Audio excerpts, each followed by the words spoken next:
मूर्तये नमः. धर्माचा जणू मूर्तिमान पुतळा धर्माचा जणू मूर्तिमान पुतळा भासे जना भूवरी भासे जना भूवरी दीक्षा देऊनि जो जगतिया दीक्षा देऊनि जो जगतिया बद्धास हो उद्धरी बद्धास हो उद्धरी वाणीने वदता भागवती कथा वाणी नैवदता भागवती कथा व्यासा प्रती भासला व्यासा प्रती भासला तो हा गुरु श्री जनार्दन असा तो हा गुरु श्री जनार्दन असा पाटांगणी शोभला. पाटांगणी शोभला. सद्गुरुनाथ महाराज की जय. हरे नमः. मैत्रेय उवाच गुणव्यतिकराकारो निर्विशेषो प्रतिष्ठितः पुरुषस्तदुपादान महात्मानं लीलया सृजत. भगवान वेदव्यास वर्णन करून सांगू लागले आणि शुकाचार्य राजा परीक्षितीला सांगतात, मैत्रेय विदुराला सांगतात. याप्रमाणे मैत्रेय म्हणतात, ही विदुरा, भगवंतांनी गुणव्यतिकराकारो, भगवान ब्रह्मदेवानी गुण आणि गुणाचे विविध आविष्कार, गुणाची विविध सम विषम अशा प्रकारच्या गोष्टी यांचं संकलन करून यांना योग्य पद्धतीने संचालित करून हा सगळा विश्व पसारा निर्माण केला. आणि यामध्ये प्रामुख्याने प्राकृतिक सर्ग आणि वैकृतिक सर्ग आणि प्राकृतिक वैकृतिक सर्ग अशी संज्ञा या ठिकाणी दिलेली आहे. प्राकृतिक म्हणजे काय? प्रकृतीपासून झालेला त्याला प्राकृतिक म्हणतात. प्रकृती म्हणजे माया, मायेपासून जी निर्मिती झाली. सर्ग म्हणजे निर्मिती. सृ हा धातू आहे, सृजती, त्यातून सर्जन हा शब्द देखील त्यातूनच आला मराठीमधला. सृजन हा संस्कृतमधला शब्द आणि सर्ग हा या ठिकाणी निर्मिती, सर्ग असा शब्द येतो. आणि सर्ग म्हणजे सगळ्या विश्वांचा पसारा जो निर्माण झाला त्याला सर्ग असं म्हणतात. प्रकृतीपासून म्हणजे मायेपासून झाला त्याला प्राकृतिक सर्ग असं म्हणतात. हा प्राकृतिक सर्ग. त्यानंतर मायेच्या पासून निर्माण झालेल्या ज्या इतर गोष्टी आहेत त्यांच्यापासून जो झाला त्याला वैकृतिक म्हणजे विकाराचा सर्ग असं म्हणतात. म्हणून 6 प्राकृतिक आणि 3 वैकृतिक अशा पद्धतीचे सर्ग आहेत. आणि हे कशाने झाले तर ईश्वरेण परिच्छन्नम कालेना व्यक्त मूर्तीना. ईश्वरेण परिच्छन्न, वास्तविक काळ हा अखंड आहे, काळ हा अगणित आहे, काळाला मर्यादा नाही, काळाला आधी नाही आणि त्याला अंतही नाही.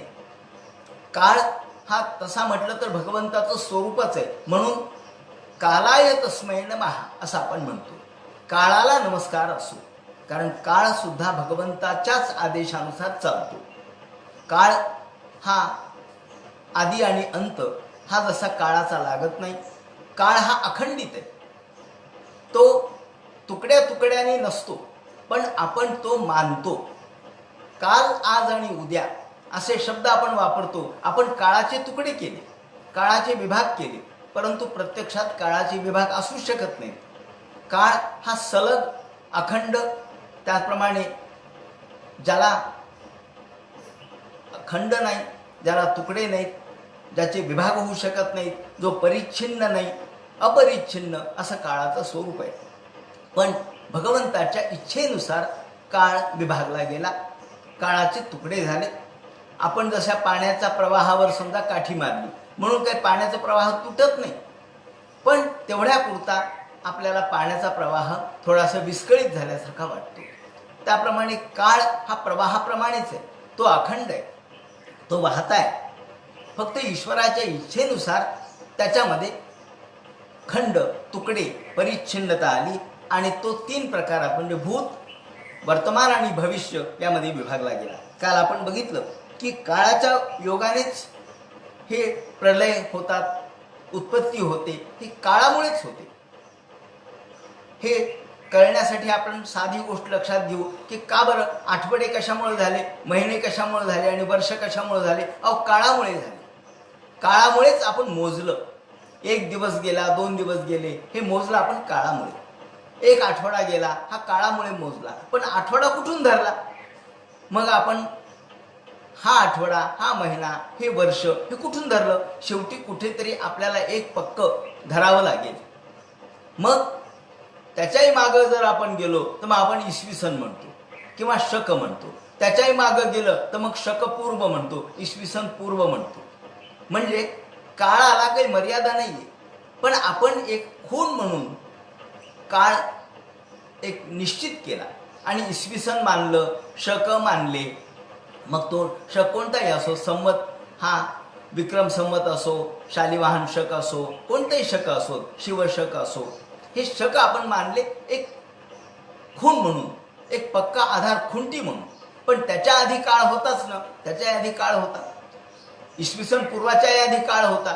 म्हणून काळ हा आपण मर्यादित केला आपल्या कल्पनेसाठी किंवा आपल्या सोयीसाठी, आपल्या व्यवहारासाठी. या दृष्टीने तिथून आपण मोजायला सुरुवात केली.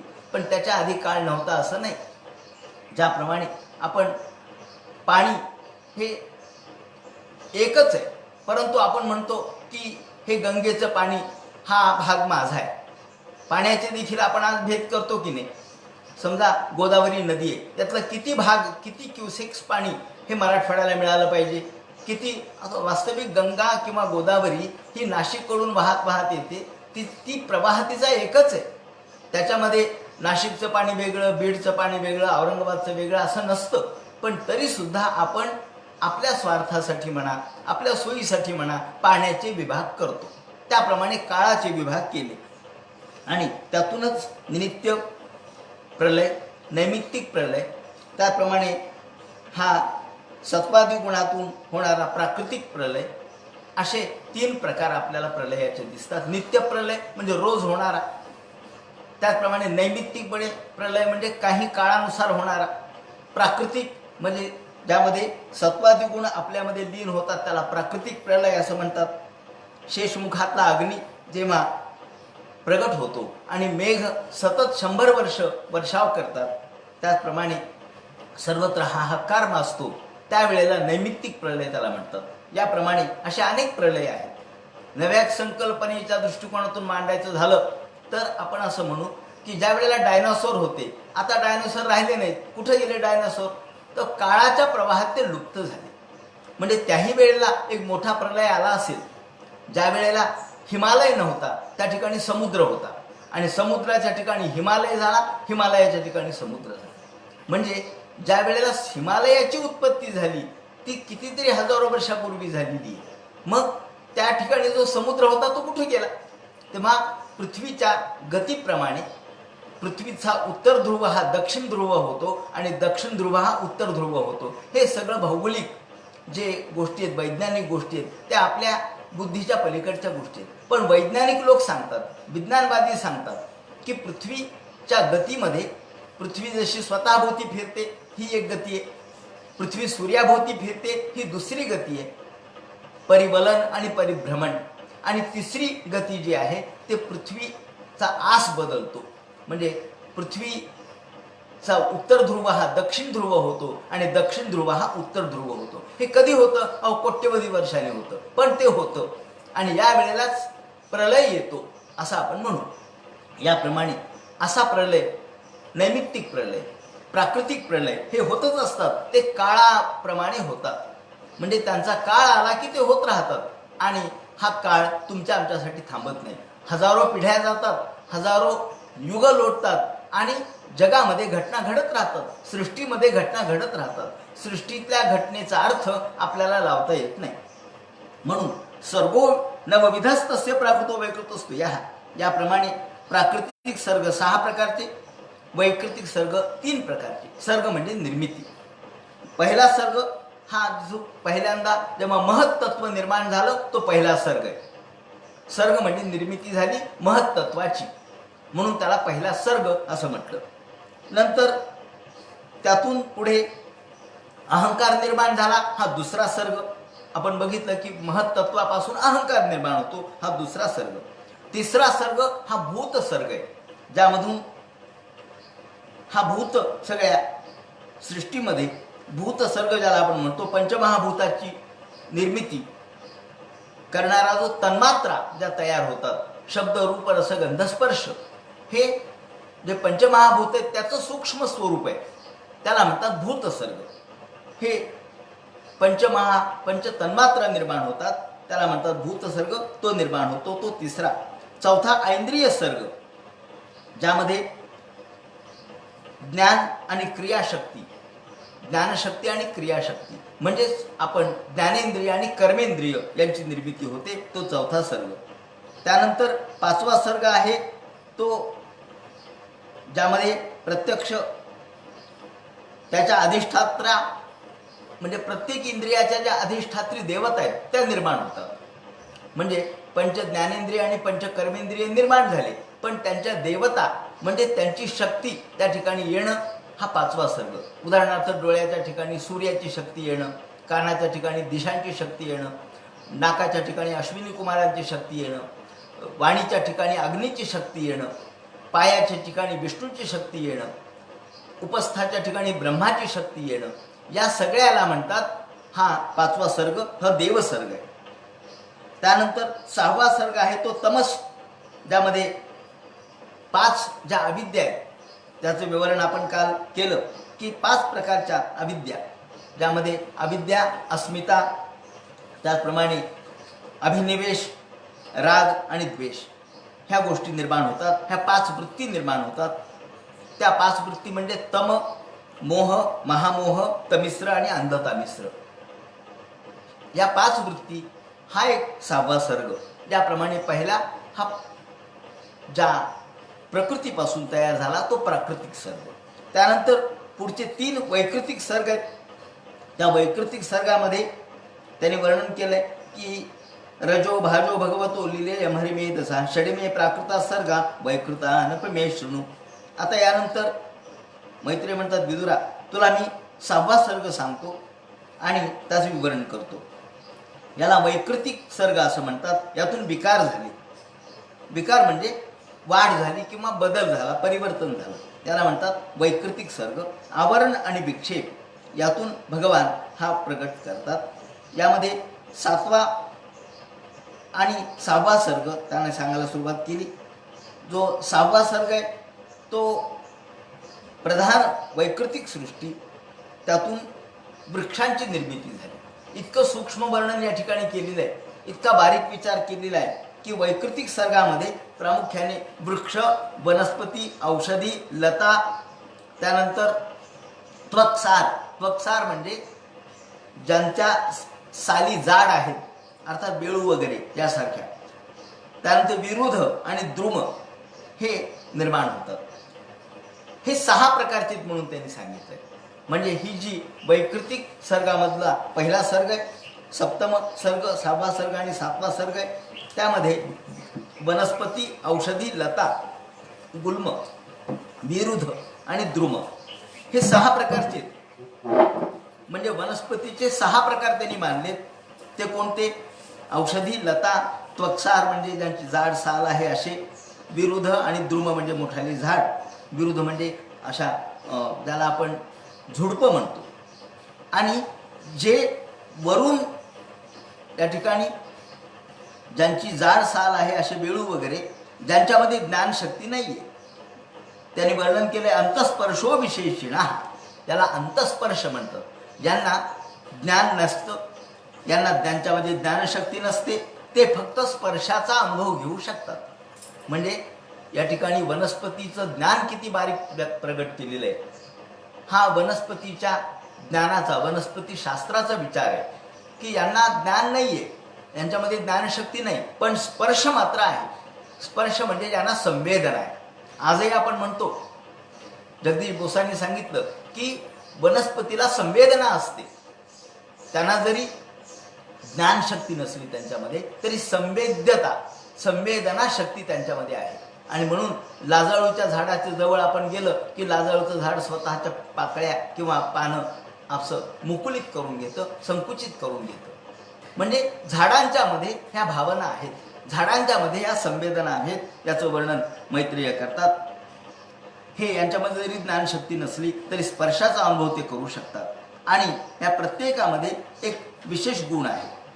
आणि हे सगळे या वनस्पती ह्या मुळांनी सगळं शोषणारे आहेत. म्हणून आपल्या संस्कृतमध्ये वृक्षांसाठी पादप असा एक शब्द आहे. पादप म्हणजे पायाने पिणारे, जे आपल्या पायाने म्हणजे मुळांनी हे सगळं ग्रहण करतात, त्या म्हणून त्याला पादप असं म्हणतात. त्याप्रमाणे हे किती आहेत? वनस्पती वेगळ्या, विरुद्ध वेगळे, औषधी वेगळ्या, लता वेगळ्या, त्याप्रमाणे द्रुम वेगळे, असे 6 प्रकार त्यांनी मांडलेले. त्याप्रमाणे पुढे तिरष्टाष्टम सर्ग, 8वा सर्ग हा जो सांगितला तो पशु पक्षी यांचा आहे. त्याला तिर्यक योनी असं म्हणतात. तिर्यक याच्यासाठी की यांच्यामध्ये सुद्धा ज्ञान नसतं. हे तिर्यक योनी सुद्धा 28 प्रकारच्या मानल्या आहेत. अविदो भूरी तमसो, अविदो म्हणजे ज्यांना ज्ञान नसतं. अर्थात हे सगळे मूक प्राणी, पशु पक्षी यांना माणसासारखं ज्ञान नाही आहे, पण त्यांच्यामध्ये भावना आहेत, त्यांच्यामध्ये विकार आहेत आणि त्यांच्यामध्ये काही जाणीवा आहेत. तमोगुण त्यांच्यामध्ये अधिक आहे. त्यांचं खाणं पिणं झोपणं हे त्यांना, याचं ज्ञान त्यांना आहे. त्याचप्रमाणे या सगळ्या पशुपक्षी तिर्यक योनी ज्या आहेत त्या नाकाने वास घेतात आणि घ्राण संवेदना त्यांची फार चांगली असते. घ्राण संवेदनेतून या सगळ्या गोष्टीचा अनुभव ते घेतात. आपण बघतो की कुत्रा आहे, त्याचप्रमाणे एखादा पशु आहे, तो वास घेऊन ओळखतो की हा आपला माणूस आहे का नाही. सांगायचं तात्पर्य असं की या भागवतकारांनी सांगितलं अविदो भूरी तमसो घ्राणज्ञा, हे सगळे घ्राणज्ञ आहेत. यांना जरी ज्ञान नसलं तरी घ्राण संवेदना यांची पक्की असते, ज्यामुळं ते फक्त वासावरून सगळं ओळखतात. आपल्याला वाटतं की हे कसे काय, आपल्या जरी वासरू आपण सोडलं किंवा गाय सोडली तरी परत कशी येते आपापल्या घरी, तर ती वास हुंगत हुंगत परत येते.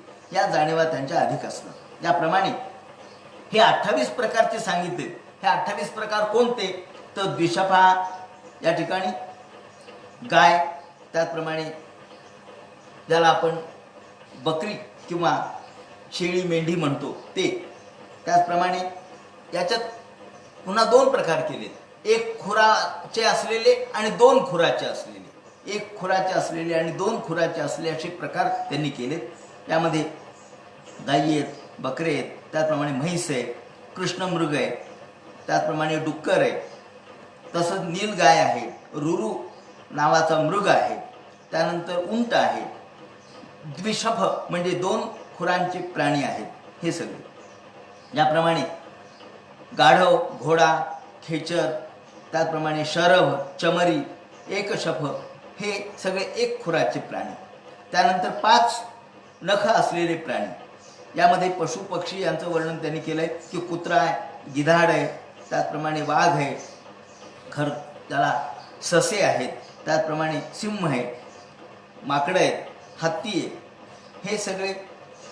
त्याचप्रमाणे ज्याला आपण कासव म्हणतो हे आहेत, मगर आहे, बगळा, तसेच मोर, हंस, सारस, चक्रवात, कावळे, त्याचप्रमाणे कबूतर, घुबड हे सगळे प्राणी, पशु पक्षी, उडणारे प्राणी, त्याचप्रमाणे सृष्टीमध्ये असलेले विविध प्रकारचे प्राणी, असे 28 प्रकार त्यांनी केलेत. हंस, सारस, चक्राव, काको, लुका, दया, खगाहा. आणि हे या सगळ्या 3 प्रकारची पुढची जी सृष्टी आहे ती वैकृतिक आहे. ही एकातून दुसरी निर्माण झाली, विकाराने निर्माण झाली. आता शेवट या ठिकाणी आणखी एक सर्ग आहे.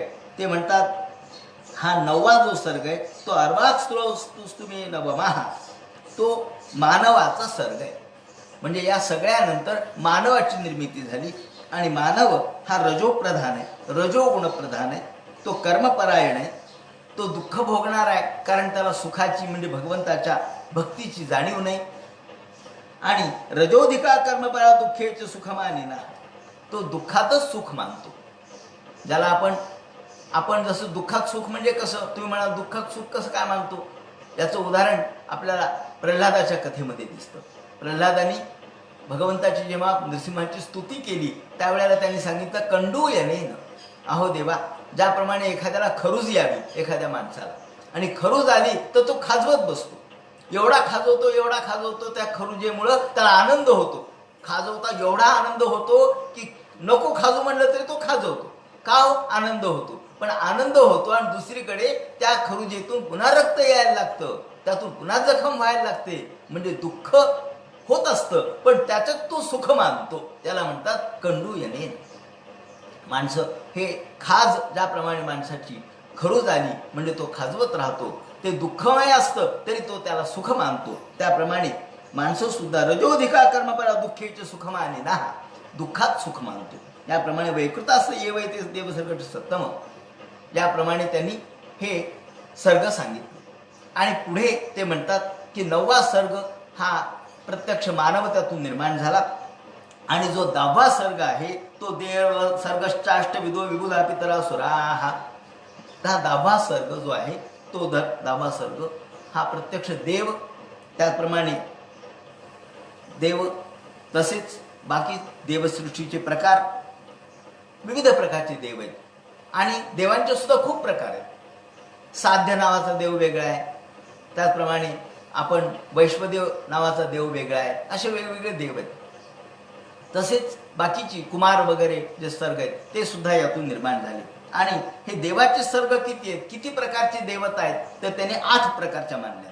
कोणत्या ते म्हणतात हे 8 प्रकार म्हणजे प्रत्यक्ष देवता, नंतर असुर, पितर, गंधर्व, अप्सरा, यक्ष, राक्षस, सिद्धचारण, विद्याधर, भूत, प्रेत, पिशाच, हे सगळे मिळून 8 प्रकारचे होतात. हे 8 प्रकारच्या देवता भिन्न भिन्न शक्तीच्या, भिन्न भिन्न ताकदीच्या, म्हणजे देवतांच्या मध्ये शक्ती वेगळी आहे, पितरांच्या मध्ये शक्ती वेगळी आहे. पितरांना सुद्धा एक पितर लोकांमध्ये स्थान दिलेलं आहे. त्यानंतर असुर ही एक देवताच आहे.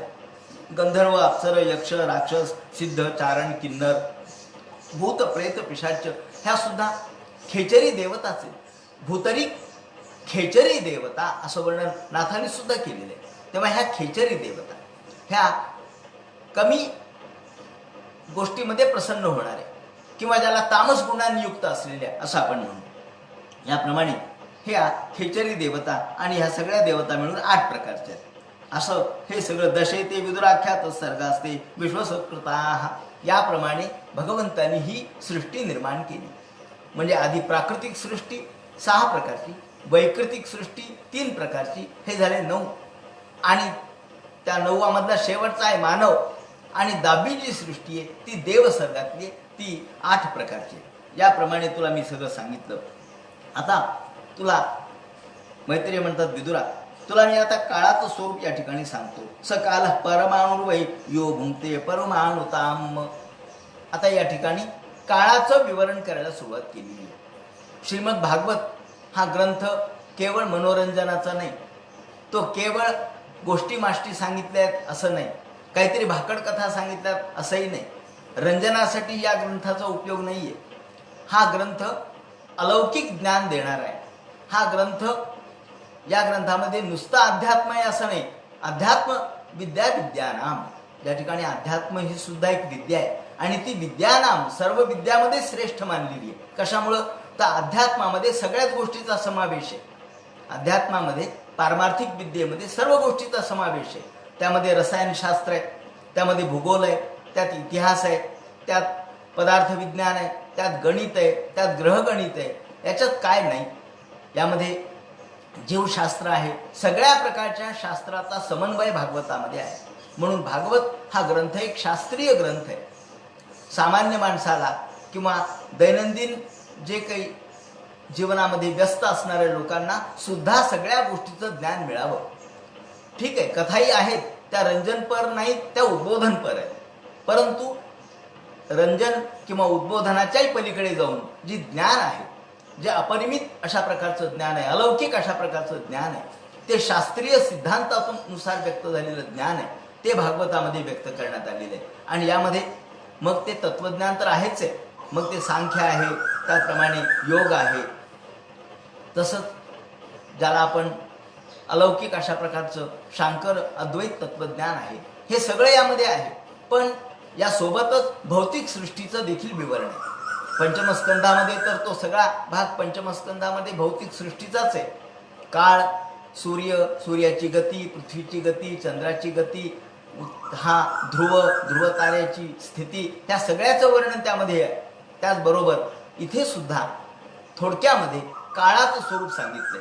म्हणून या काळाचं स्वरूप सांगताना सकाल परमाणुर्वै, या ठिकाणी हा जो पूर्ण अध्याय आहे, म्हणजे मैत्रेय आणि विदुराला सांगितलेला हा अध्याय आणि याच्या पुढचा अध्याय सुद्धा निर्मितीच्या बाबतीतला तो बारकाईने समजून घेण्यासारखा आहे.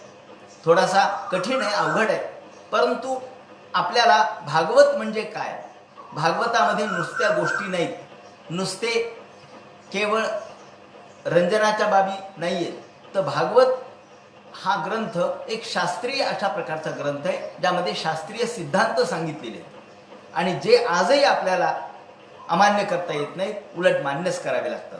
म्हणून हा अध्याय समजून घेताना आपण अधिक विचक्षणपणाने, अधिक बारकाईने, अधिक तर्काने हा समजून घ्यावा. आजच्या परिभाषेत मी थोडासा सांगण्याचा प्रयत्न करीन आणि म्हणूनच मी हे भागवत यावर स्वतंत्र एक ग्रंथ लिहिला आहे, तो एक स्वतंत्र मुद्दा आहे, परंतु या भागवत ग्रंथाचं विवरण करण्याचा जो मी उद्देश या ठिकाणी स्वीकारला तो यासाठी की भागवत हा एक शास्त्रीय ग्रंथ कसा आहे, यामध्ये गणित, विज्ञान, भूगोल, इतिहास, जीवशास्त्र, रसायनशास्त्र, त्याचप्रमाणे पदार्थ विज्ञान या सगळ्या गोष्टीचा समन्वय याच्यात कसा आहे हे आपल्याला माझ्या पद्धतीने मला सांगायचं आहे. म्हणून आपण बारकाईने हे समजून घ्यावं. या गोष्टीचा विचार करताना असं वाटतं की आपण एखाद्या विज्ञानाच्या वर्गात बसलो आहोत की काय असं वाटतं. आणि मैत्रेयांची ताकद किती आहे, मैत्रेयांची क्षमता किती आहे, त्यांच्या प्रज्ञेची झेप किती आहे हे इथे लक्षात येईल. विदुर हे श्रोते आहेत आणि मैत्रेय हे सांगतायत आणि हे पुन्हा शुकाचार्य परीक्षितीला सांगतात, म्हणजे शुकाचार्यांना सुद्धा ते ज्ञान आहे, मैत्रेयालाही ते ज्ञान आहे, सुतालाही ते ज्ञान आहे आणि हे त्या काळातल्या शौनकादिकांपर्यंत यांनी पोहोचवलं, त्याचप्रमाणे सामान्यापर्यंत पोहोचवलं आणि ते भागवतामध्ये आलेलं आहे. सकाल परमाणुर्वै, आता काळाचं विवरण या ठिकाणी करायचंय. हा काळ म्हणजे काय, तर हा परमाणू, या ठिकाणी काळाला परमाणू म्हणजे काय, त्यांनी सांगितलं की परमाणू हा इतका सूक्ष्मातला सूक्ष्म भाग आहे, ज्याचं विभाजन करता येत नाही त्याला म्हणतात परमाणू. म्हणजे अगदी सूक्ष्मातला सूक्ष्म, जो डोळ्याने देखील दिसणार नाही, जो अत्यंत कणस्वरूप आहे, जो अत्यंत सूक्ष्म आहे, त्याला म्हणतात परमाणू. आणि भौतिक विश्वाचा अंतिम घटक, नव्या भाषेत सांगायचं तर भौतिक विश्वाचा जो अंतिम घटक आहे, ज्याचं विभाजन होत नाही, जो आकार रहित आहे, सूक्ष्मातिसूक्ष्म आहे, फक्त अस्तित्व रूपाने, तो आहे परमाणू. या परमाणूचं विवरण पहिल्यांदा कणादांनी केलं. मुद्दाम हे थोडंसं सांगतो की कणाद कोण होते.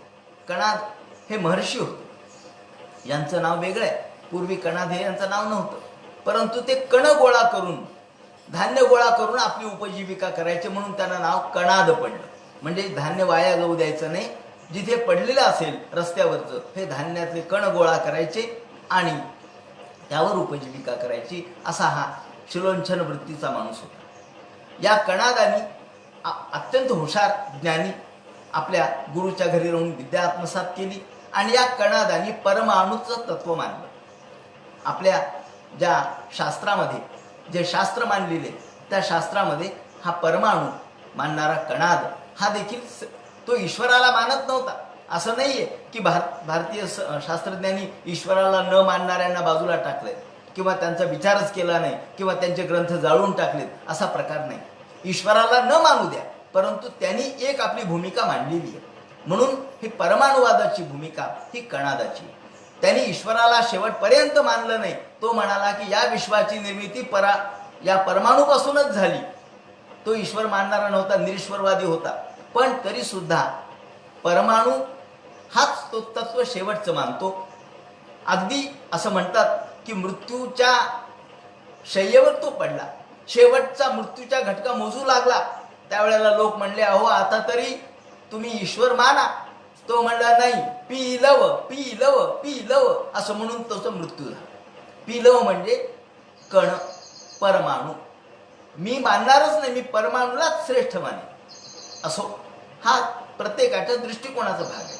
परंतु सांगायचं तात्पर्य असं की या कणादाला सुद्धा आपल्या भारतीय साहित्यशास्त्रामध्ये किंवा तत्वशास्त्रामध्ये ग्रंथामध्ये स्थान दिलेले आहे. या कणादानी परमाणूचं अस्तित्व मानलं आणि परमाणू हाच विश्वाचा मूलभूत घटक आहे.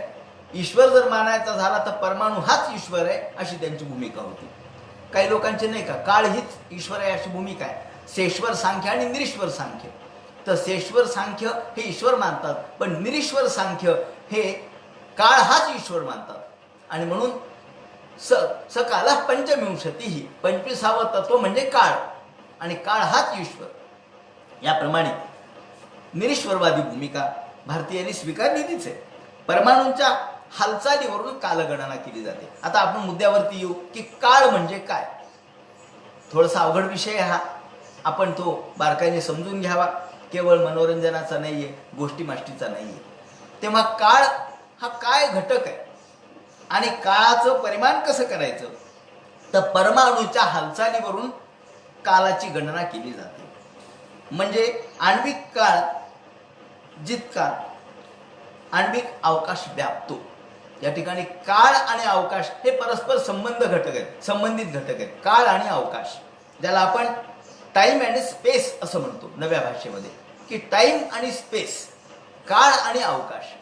तर जेवढा अवकाश तो व्यापतो, जेवढ्या काळात व्यापतो, तो काळ हा मूळ घटक आहे. म्हणून आण्विक म्हणजे अणूचा काळ जितका आण्विक अवकाश व्यापतो त्यावरून त्याचं मापन केलं जातं. जो काळ अव्यक्त आणि अणुसमूह रूपाने, जो काळ अव्यक्त आहे, अणुसमूह व्यापतो, तो महान काळ. सकाल परमो महान. तर महान काळ म्हणजे व्यापक असणारा, ब्रह्मांडाला व्यापून उरणारा काळ, तो महान काळ. आणि एकदम सूक्ष्म काळ म्हणजे एक परमाणू. म्हणजे आता या ठिकाणी सूर्य, आपण पृथ्वीवर राहतो म्हणून अशी कल्पना केली आहे की सूर्य हे ग्रह आक्रमण करतो किंवा सूर्य या ठिकाणाहून जातो. नक्षत्र, ग्रह, तारका यांच्यामधून सूर्य जातो अशी कल्पना आहे. म्हणून आपण पृथ्वीवर राहत असल्यामुळं तशी आपण कल्पना करतो. जसं आपण एखाद्या गतिमान असणाऱ्या गाडीत बसलो म्हणजे आपल्याला झाडं पळताना दिसतात. ते जरी भासमान असले तरी त्यावरून आपण गाडीची गती समजू शकतो. गाडी किती गतीने चालली आहे हे कशावरून समजायचं, तर झाडं जितक्या वेगाने पळतायत, अगदी दिसेनासे होत आहेत, अरे गाडीची गती खूप आहे. कशावरून, तर समोरच्या झाडावरून. त्याप्रमाणे जरी सूर्य हा नक्षत्र व्यापत नसला तरी पृथ्वीवरून आपल्याला तसं भासतं. म्हणून तशा प्रकारच्या पद्धतीने काळाचं मापन केलेलं आहे. मग काळ आणि अवकाश हे परस्पर अवलंबित असलेल्या संज्ञा आहेत. सूर्याच्या गतीवरून काळ काढला जातो. सूर्याच्या गतीवरून काळाची गणना केली जाते. म्हणजे एका अणूवरून जायला सूर्याला जेवढा वेळ लागतो, काल्पनिक पद्धतीने, कारण आपण पृथ्वीवर आहे म्हणून आपण एका अणूवरून जाताना सूर्याला तो अणू व्यापताना जेवढा वेळ लागतो त्याला परमाणू असं म्हणतात. तो आण्विक काळ असं आपण म्हणू. आणि ब्रह्मांडाला व्यापणारा तो महान काळ. त्याप्रमाणे परिभ्रमण कक्षा आपण ठरवतो. एक परमाणू व्यापण्यास जेवढा काळ लागतो, एका परमाणूला व्यापायला जेवढा काळ लागतो. आता ही थोडी परिभाषा कशी आहे, भुंगते अशी, भोगणे. तर भोगणे म्हणजे तुम्ही म्हणाल कसं काय भोगतो बाबा, सूर्य कसा भोगतो, तर भोगणे याचा अर्थ व्यापणे, तो आत्मसात करणे.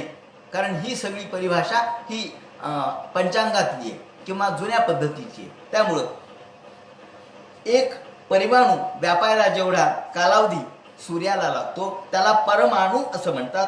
आणि म्हणून या ठिकाणी काळाचे स्थूल भाग कसे ते या ठिकाणी समजून घ्या.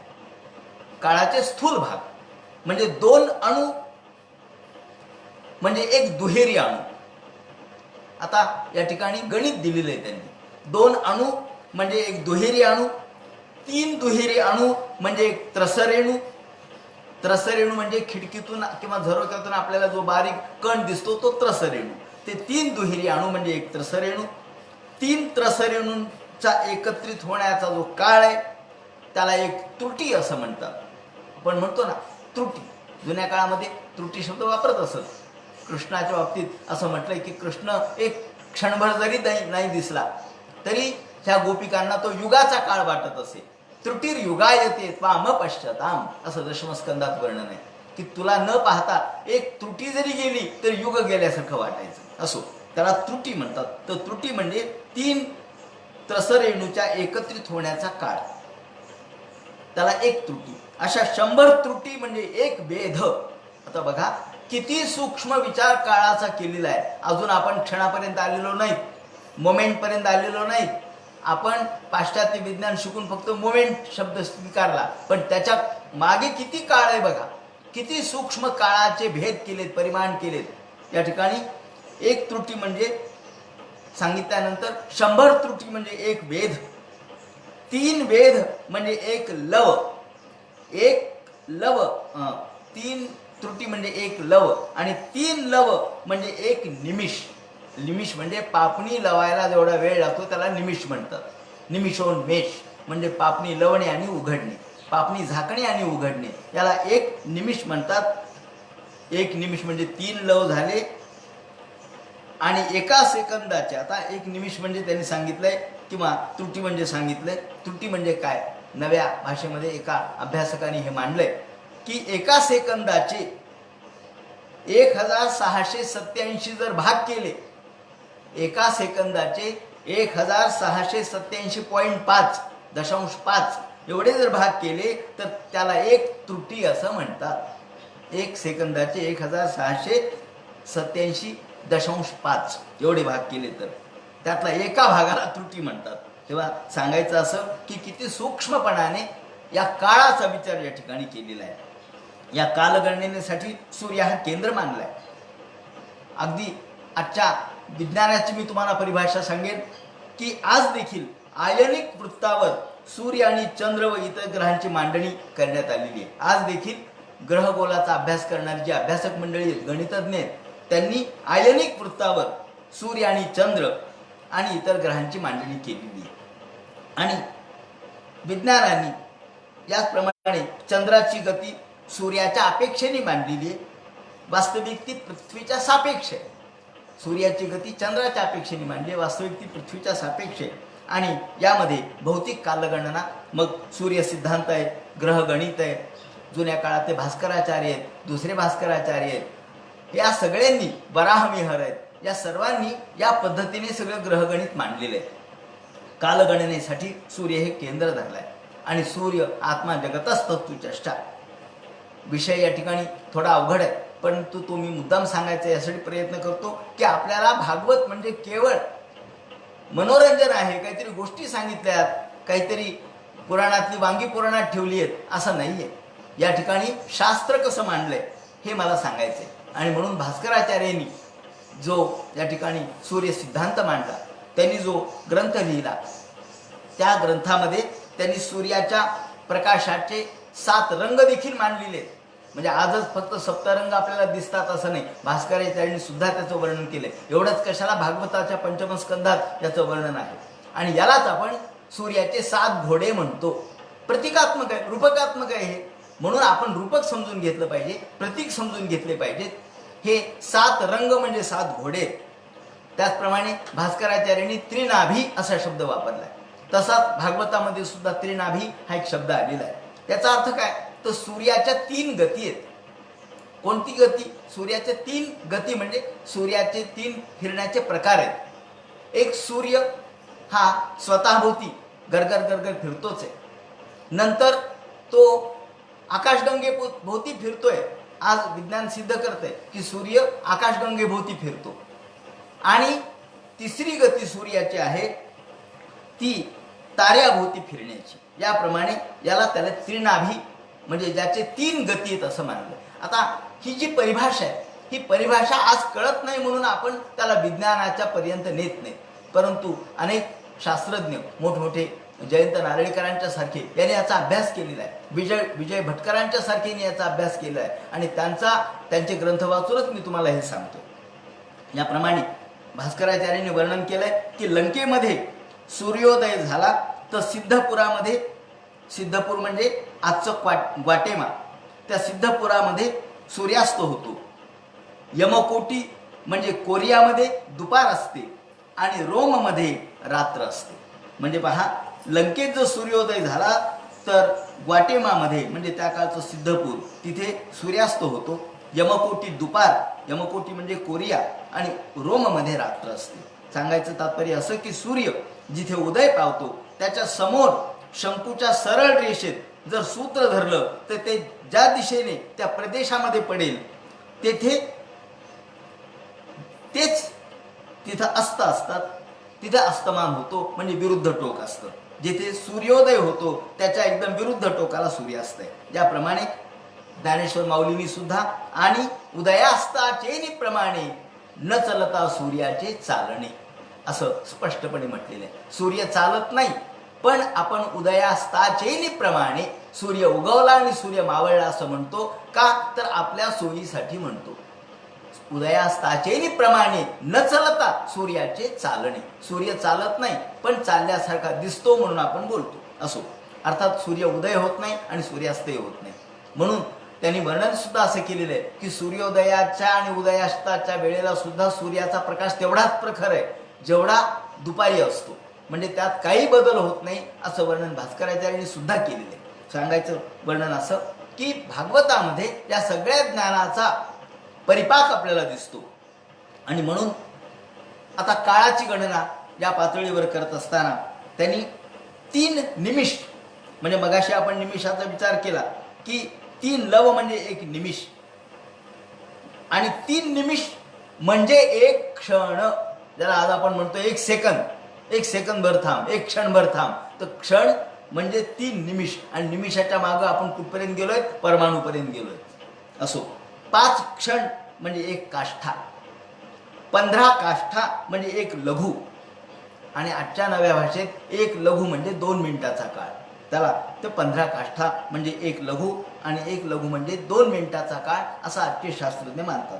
15 लघु म्हणजे 1 नाडिका म्हणजे 1 दंड. नाडिका किंवा दंड एकच. 2 दंड म्हणजे 1 मुहूर्त. आता नाडिका किंवा दंड म्हणजे काय ते या ठिकाणी सांगितलं पाहिजे. त्यांनी सांगितलंय की 6 पळे म्हणजे 14 अंश वजनाच्या तांब्याच्या पात्राने नाडिका पात्र बनवलं जातं.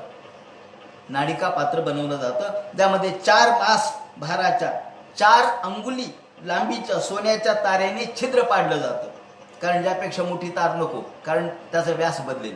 म्हणून 4 मास भाराच्या 4 अंगुली लांबीच्या सोन्याच्या तारेने ते छिद्र पाडून पाण्यावर ठेवलं तर त्यामध्ये पाणी भरायला जेवढा वेळ लागेल, पूर्ण ते पात्र पाण्याने भरायला आणि भरून बाहेर जेवढा वेळ लागेल तो 1 दंड असं मानलं जातं. त्यालाच 1 नाडिका असं म्हणतात.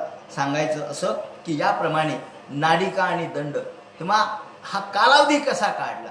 आपल्याकडे जुन्या काळामध्ये घटिका पात्र होतं आणि म्हणून घटिका भरत आली असं आपण म्हणतो. आजही तो शब्द आपण वापरतो. घटिका भरत आली म्हणजे काय हो? घटका भरली असा शब्दप्रयोग त्यातून झाला. पण घटका म्हणजे घडा होता आणि त्यामध्ये वाळू आणि त्यातूनच आज घडापासून घड्याळ शब्द तयार झाला आणि तेच घड्याळ हे वेळ मोजण्याचं एक साधन झालं. पण ते मूळ घटिकेतून झालं आणि घटिका ही वाळूचे एक कण त्यात पडत असो. याप्रमाणे वैदिक काळामध्ये पदार्थ विज्ञान किती सूक्ष्म पातळीवर होतं, रसायनशास्त्र गणित किती प्रगत होतं हे या भागवताच्या उल्लेखावरून दिसेल. यानंतर पुढे आपण काळाच्या पुढे जाऊ की 2 दंड म्हणजे 1 मुहूर्त. त्यानंतर याम म्हणजे काय, या ठिकाणी यामाचा उल्लेख केला. याम म्हणजे आपण आजही तो शब्द वापरतो. म्हणून याम म्हणजे 1 काळाचं मोजमाप, त्याला प्रहर असं म्हणतो आपण. 6 प्रहराचा दिवस आणि 6 प्रहराची रात्र. याम म्हणजे प्रहर. म्हणून आपण सकाळचा प्रहर, सकाळचा पार, दुपारचा पार असं म्हणतो. दुपार म्हणजे दोपहर, प्रहर. तर प्रहर हा प्रामुख्याने याम आहे. 6 सकाळचे आणि 6 दुपारचे किंवा कधी 7, कारण कधी दिवस मोठा असतो कधी लहान असतो. याप्रमाणे 15 दिवसांचा 1 पक्ष, 2 पक्षांचा 1 महिना. आणि पितृलोकासाठी त्यांनी वर्णन केलंय की पितृलोकांसाठी 1 महिना म्हणजे 1 दिवस असतो असं म्हटलंय. ते म्हणतात की याप्रमाणे हा पितृलोकामध्ये पितृलोकांचा हा महिना म्हणजे आपला जो 1 महिना आहे म्हणजे त्यांचा 1 दिवस आहे. ते म्हणतात की याप्रमाणे आपण काळाचं जर विवरण केलं तर काळ भिन्न भिन्न स्वरूपात आपल्याला दिसतो आणि द्वादशार्ध पलोन्मानम चतुर्भिः चतुरंगुलैः. मगाशी जे वर्णन केलं ते त्यांनी सांगितलं. त्याप्रमाणे अयने चाहनी प्राहुर्वत्सरे वत्सरो द्वादश स्मृता तयो समुच्चयो मासाः पितॄणां तदहर्निशम. तयो समुच्चयो मासाः, एक महिना म्हणजे दोन पक्ष. हे दोन पक्ष आपला एक महिना म्हणजे पितरांचा एक दिवस. तयो समुच्चयो मासाः पितॄणां तदहर्निशम. पितरांचे अहर म्हणजे दिवस आणि निशा म्हणजे रात्र. आपले 15 दिवस म्हणजे त्यांचा दिवसाचा काळ आणि आपले 15 दिवस दुसरे कृष्ण पक्षातले म्हणजे रात्रीचा काळ. याप्रमाणे त्यांनी पितरांच्या या कालगणनेची संकल्पना मांडलेली आहे. आता ही आपल्याला कळत नाही म्हणून ती नाही किंवा ती चूक आहे असं म्हणणं चुकीचं आहे. तेव्हा याप्रमाणे 2 महिने म्हणजे एक ऋतू, 6 महिने म्हणजे एक आयन आणि दुसरं आयन, 6 महिने म्हणजे एक आयन आणि 2 आयन म्हणजे 1 वर्ष. त्याप्रमाणे ब्रह्मसंहितेमध्ये सूर्याला डोळा म्हटलेला आहे. तो भगवंताचा डोळा आहे. तो नियमितपणे त्याचं भ्रमण कक्षा ठरलेली आहे. हे कालचक्राची भ्रमण कक्षा आहे. म्हणून तर सूर्य आत्मा जगतस्तुचष्टा, सूर्य हा जगाचा आत्मा आहे असं म्हटलेलं आहे. त्याप्रमाणे संवत्सर. आता पहा, आणखी एक गोष्ट मुद्दाम मला सांगायची की भारतीय संकल्पनेमध्ये एक वर्ष ही जी संकल्पना आपण मांडली, इयर वर्ष, फक्त वर्ष नाही मानलं.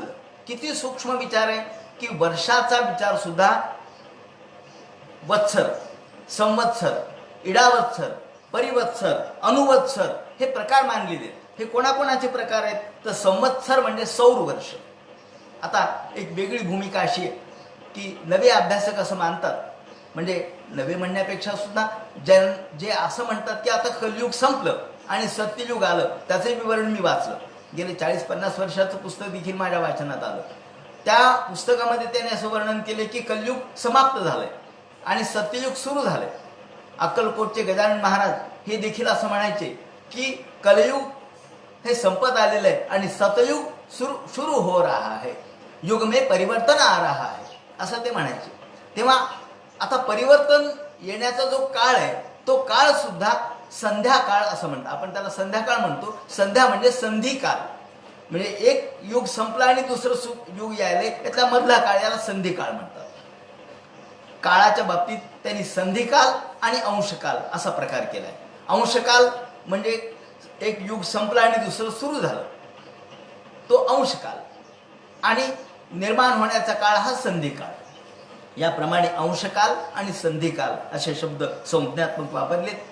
आता यांची म्हणण्याची भूमिका अशी आहे, या सर्वांची नव्या पद्धतीने नवी भूमिका अशी मांडतात ते की आपण ज्याला दिवस म्हणतो, म्हणजे सौर असा जो शब्द आहे तर ते म्हणतात सौर म्हणजे सूर्यापासून, म्हणजे सूर्याच्या अपेक्षेने, म्हणजे सूर्य उगवला आणि सूर्य मावळला आपण त्याला एक दिवस म्हणतो, ते म्हणतात ते 1 वर्ष झालं.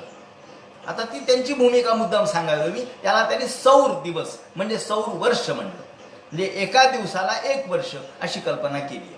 आणि मग आपण जर कलियुगाची स्थितीगती बघितली तर 4200 हे त्यांनी दिव्य वर्ष म्हटलंय.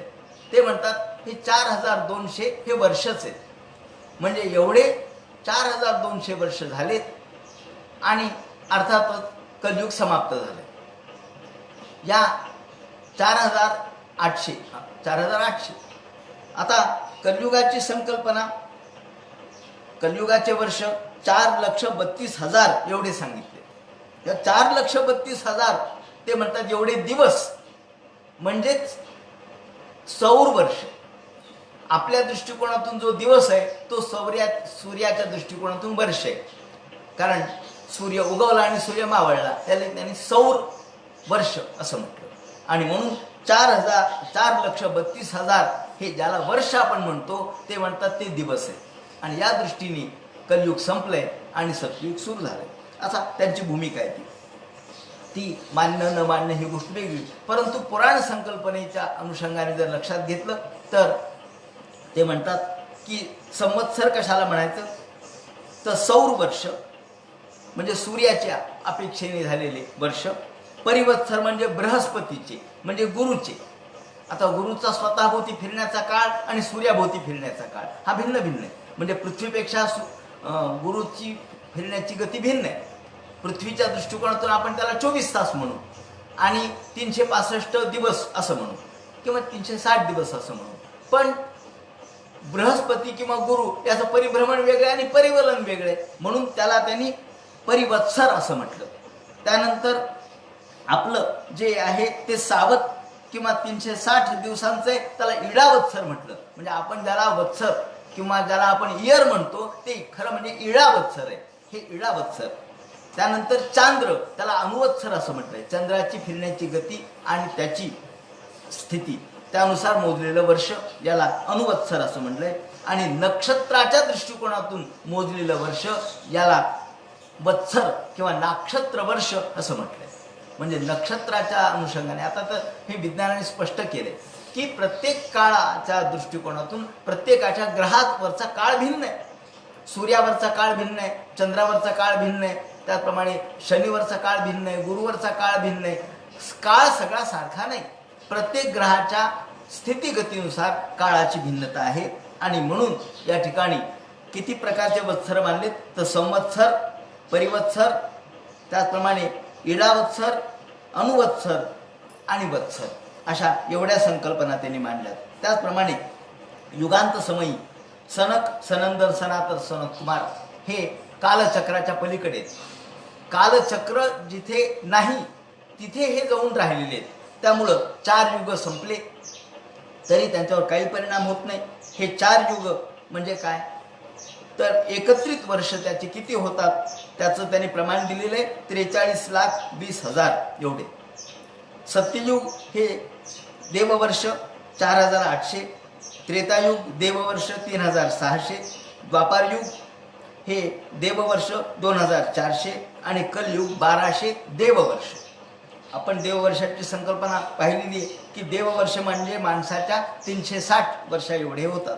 म्हणून कलयुगाची जर संख्या पाहिली तर 4,32,000 वर्ष आपल्या दृष्टिकोनातून, कृतयुगाची 17,28,000 वर्ष, त्रेतायुगाची 12,96,000 वर्ष आणि द्वापार युगाची 8,64,000 वर्ष एवढी संख्या होते. याप्रमाणे त्याचा संध्या समय म्हणजे ज्याला आपण संधिकाळ म्हणतो, प्रारंभीचा काळ, सुरू होण्याचा काळ आणि युग समाप्तीचा काळ, तो अंशकाळ, तो अनेक वर्ष चाललेला असतो.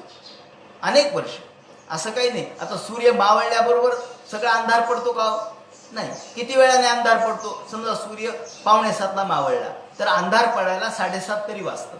मग हा जो पाऊण तासाचा काळ आहे त्याला आपण संधिकाल म्हणतो. म्हणजे अजून रात्र सुरू झाली नाही आणि दिवसही पूर्ण संपला नाही. असं झावळं झावळा सकाळचा वेळ सुद्धा हा झावळा झावळा आपण म्हणतो. सूर्य उगवण्याच्या आधीची त्याला आपण उषा म्हणतो. याप्रमाणे 4 युगांना 1,000नी जर गुणलं तर तो ब्रह्मदेवाचा 1 दिवस होतो. तेवढीच त्याची रात्र असते. त्यावेळेला ती प्रलय होतो. आणि म्हणून त्यामध्ये त्यांनी वर्णन असं केलंय भागवतकारांनी की याप्रमाणे एक मनू 71 चौकड्या राज्य करतात. 71 चौकड्या म्हणजे 71 वेळेला किंवा त्यापेक्षा थोडं जास्त. कृत, त्रेता, द्वापार आणि कली, कृत, त्रेता, द्वापार आणि कली असे 4 युगांच्या चौकड्या 71 वेळेला जातात. त्यावेळेला एक मनूचं राज्य संपतं आणि दुसरा मनू सुरू होतो. याप्रमाणे देवता वर्षानुसार साधारणतः जर म्हटलं तर एका मनुचं आयुष्य 30,67,20,000 मानवी वर्ष एवढं आहे. आणि देवतांच्या वर्षानुसार 8,52,000 एवढं आहे. याप्रमाणे हे सगळं आपल्या डोक्याच्या पलीकडचं गणित आहे. परंतु त्यांनी जे सांगितलं ते मी तुम्हाला सांगतो, कारण भागवतकार जे सांगतात ते खोटं आहे असं म्हणून चालणार नाही. म्हणून याप्रमाणे त्यांनी आजच्या संकल्पनेमध्ये ब्रह्मदेवाच्या 1 दिवसात, ब्रह्मदेवाच्या एका दिवसामध्ये, कारण 4 युगांना 1,000नी गुणलं तर ब्रह्मदेवाचा 1 दिवस होतो. या ब्रह्मदेवाच्या एका दिवसामध्ये 14 मनू राज्य करून जातात. आणि 14 मनूंचे पुन्हा देवता भिन्न असतात, सप्तर्षी भिन्न असतात, गणही वेगवेगळे असतात. त्याचे ध्रुवतारा सुद्धा बदलतो असं वर्णन आहे. म्हणजे ध्रुव हा कायमच आहे तो आहे असं नाही, पण तो लवकर बदलत नाही, काही कोटी वर्षाने बदलतो. म्हणून आपल्याला तो तिथे आहे असं वाटतं. पण ध्रुव स्थान बदललेलं आहे आणि यावरूनच लोकमान्य टिळकांनी जे ओरायन हे ग्रंथ लिहिला आणि वेदांचा जो काळ काढला 15,000 वर्ष मागं, तो ध्रुवाच्या स्थितीवरून काढला आणि हे आज आपण आपल्या आकाश दर्शनातून बघू शकतो. ब्रह्मदेवाच्या रात्री विश्व अंधकारमय झालेलं असतं. संकर्षण हा मुखाच्या मधला अग्नी फेकतो आणि सगळे लोक, ऋषी लोक जनलोकात जाऊन बसतात. त्यावेळेला प्रलय होतो. सागराच्या मोठमोठ्या लाटा बाहेर पडतात. वायू प्रचंड वाहतो. असं 36,000 वर्ष चालतं आणि मग पाऊस पडतो. यावेळेला प्रचंड प्रमाणात तांडव नृत्य होतं. प्रचंड प्रमाणामध्ये सगळ्या जगाचा, ब्रह्मांडाचा विध्वंस होतो आणि शेषशाही विष्णूवरती शांत झोपलेले विष्णू हे यावेळेला आपल्या योग निद्रेत असतात. यावेळेला ब्रह्मदेवाची रात्र झालेली असते आणि सर्व देवता भगवंताची स्तुती करतात. ब्रह्मदेवाचं आयुष्य 2 परार्ध सांगितले. या भागवतकारांना याची जाणीव आहे. कोणती? की एक पहिला जो कल्प झाला तो ब्रह्मकल्प. या ठिकाणी या अध्यायाच्या 34व्या श्लोकामध्ये याचं विवरण करण्यात आलेले की कल्पो यत्रा भवत ब्रह्मा शब्द ब्रह्मेतियम विदुः तसेव चांते कल्पबुद्यम पाद्ममभिचक्षते. म्हणजे पहिला हा ब्रह्मकल्प, ब्रह्मदेवाचा जन्म त्यावेळेला झाला तो ब्रह्मकल्प आणि तो पाडव्याला झाला म्हणून आपण पाडवा साजरा करतो. तो ब्रह्मदेवाचा जन्मोत्सव आहे. तो ब्रह्मदेवाचा बर्थडे असं म्हणा, म्हणून आपण गुढ्या उभारून पाडवा साजरा करतो. आणि हा ब्रह्मदेवाचा पहिला जन्म झालेला तो ब्रह्मकल्प, तो प्रतिपदेला झाला, चैत्र प्रतिपदेला. त्यानंतर दुसरा जो कल्प आहे तो पाद्मकल्प. या वेळेला या भगवंतानी ब्रह्मांडाची निर्मिती केली आणि भगवंताच्या या नाभी कमलापासून जो कमल निर्माण झालं त्या कमलामध्ये हे सगळं विश्व भगवंतानी प्रगट केलं. विश्वकमल भगवंतानी प्रगट केलं म्हणून त्याला पाद्मकल्प असं म्हणतात. या ठिकाणी याचं वर्णन करण्यात आलेले की तस्य चांते कल्पो यत्रा भवत ब्रह्मा शब्द ब्रह्मेति यमिदुः. जो पहिला जो ब्रह्मदेव झाला, जो ब्रह्मकल्पात झाला त्याला शब्द ब्रह्म म्हणतात. जो दुसरा झाला त्याला पाद्मकल्प म्हणतात. आणि या भागवतकारांना याची जाणीव आहे की अयंतु कथित कल्पो द्वितीयस्यापि भारत 12 हिते विख्यातो यत्राची सुकरो हरिही. कालभान या ठिकाणी भागवतकारांना याच्या काळाचं भान आहे की हा तिसरा जो कल्प आहे तो आहे वाराह कल्प. आणि आपण तेच म्हणतो आपल्या संकल्पामध्ये वाराह कल्पे, श्वेत वाराह कल्पे. या ठिकाणी द्वितीय परार्धे म्हणजे एक परार्ध संपलंय आयुष्य ब्रह्मदेवाचं. ब्रह्मदेवाचे 50 वर्ष संपलेत. 51वं वर्ष ब्रह्मदेवाला लागलंय. पंचांगात याचं विवरण करण्यात आलेलं आहे. म्हणून आपण पहा, या 50 वर्षानंतर 51व्या वर्षात या ब्रह्मदेवाने प्रवेश केलाय. म्हणून हा दुसरा, हा वाराह कल्प हा तिसरा कल्प. या कल्पातला एक परार्ध संपून दुसऱ्या परार्धात आपण प्रवेश केलाय. आणि याला वाराह कल्प का म्हणायचं याचं विवरण त्यांनी केलंय की या कल्पामध्ये वराह परमात्म्याने पृथ्वी या समुद्रातून बाहेर आणली म्हणून याला वाराह कल्प असं म्हणतात. आणि हे भौतिक जे विश्व आहे किती आहे ते 4 अब्ज मैलांच्या परिघामध्ये विस्तारलेले आहे. याला 7 आवरण आहे, 8 भौतिक घटक आहेत, 8 प्रकृती म्हणजे प्रकृती, महत्त्व, अहंकार आणि पंचतन्मात्रा, 7 आवरण आहेत. आणि ते प्रत्येक वेळेला 10-10 पटीने वाढणार आहे.